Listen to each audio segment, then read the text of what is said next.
Hey guys, Nate Schomer here. Today we're going to be teaching our dogs the weave trick. What this is, it's a simple exercise where our dog is going to weave in and out of our legs as we walk. There's two different options. One where we have them weave as we walk. The other option, we stand still and we simply change our legs to give them enough space to weave in and out. I'm going to teach Ari how to weave while I walk, and I'm going to teach Charlie to do it when I'm standing still. I want to see if you guys could do this with your dogs as well. In about 1 month, I'm going to repost how they're performing this technique. If you guys send me a video of you doing it with your dog, I'll share it on my channel. All right, let's get into it.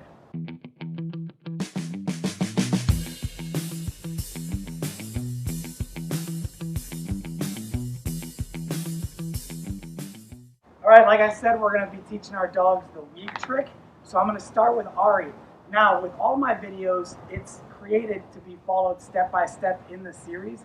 So if there's certain questions that you may have, like how do I teach the markers, or how do I start getting my dog off of the rewards so we're not having to reward the dog every single time, those are going to be in videos that were released previously in my series.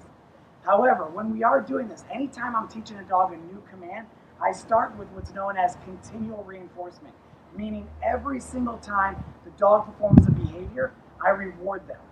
So I want to get them to understand that there's something in value or something in it for them. So with every single command we do when we teach our dogs, we first start off with the physical cue. I'm not going to be naming the command. I want to make sure I can get Ari to weave in and out of my legs. So I'm going to bring her over here. And what I like to do is I like to guide my dog first into a heel position. Then I'm going to step forward with my right leg, guiding her underneath, using my food to lure her. So I'm going to use the food and then mark and reward if I wasn't talking. Come here, Ari. Try not to drop too many pieces. So you see, Ari, good girl. All I'm doing is walking and I'm guiding her through using the food. So I'm going to do it again. Good girl. Very nice. You can do verbal praise, or you can mark like, yes. Oops, I messed up there. It's not always perfect. Come on, baby. We'll try it again. Yes. Yes. Yes. Yes. So you can see she's already starting to understand the concept. Now the end goal is to be able to tell my dog weave, and I walk and she just starts weaving in and out of my legs. Of course, that's going to take a little bit of practice, and I'm going to have to do a lot of reps with her to get her to understand it.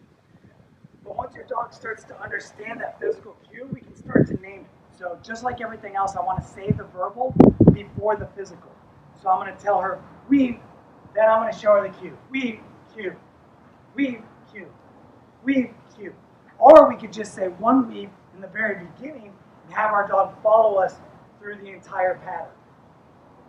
Whatever is easier for you and your dog. Tricks are meant to be fun, so this should be a fun exercise that you do with your dog.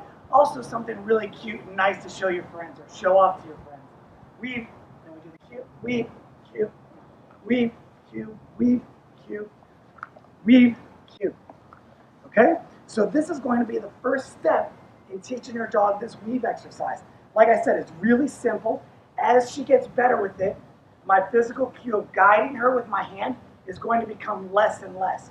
But remember, the most important thing is making sure you say your verbal before the physical.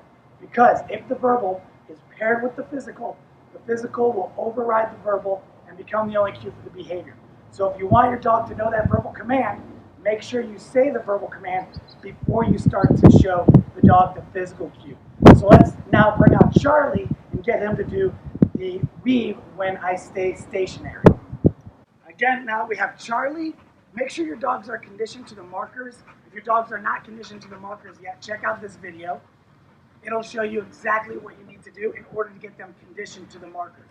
Because when they do a behavior, we have to get them the primary reinforcer, Charlie, which would be food, toy, or affection, or the condition reinforcer, the marker sound. So for me, yes and free, this is where some people will use a clicker to pinpoint a moment in time when our dog does it correctly, if we cannot get the food to them within a second.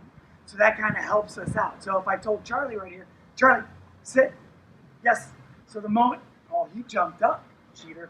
The moment his butt hits the ground, I say the marker, he knows he's going to get a reward. So let's get Charlie over here into the heel position.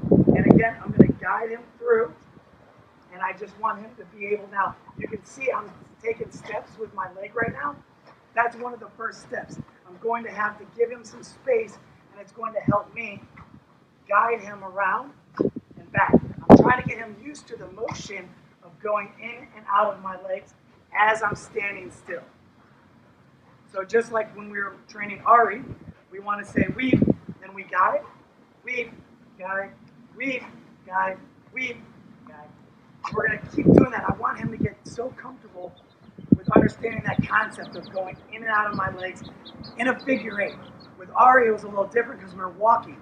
Now you can teach your dog both of these, but I like to do one or the other just to make it a little easier on my dog. All right, we're going to do it one more time. We got a plane going overhead. See, he's not perfect yet. I haven't taught this to either of them, but I've done the training before where I've taught them how to follow my hand when it has food, taught them to the markers, and so we can take those and instantly incorporate it into each new exercise.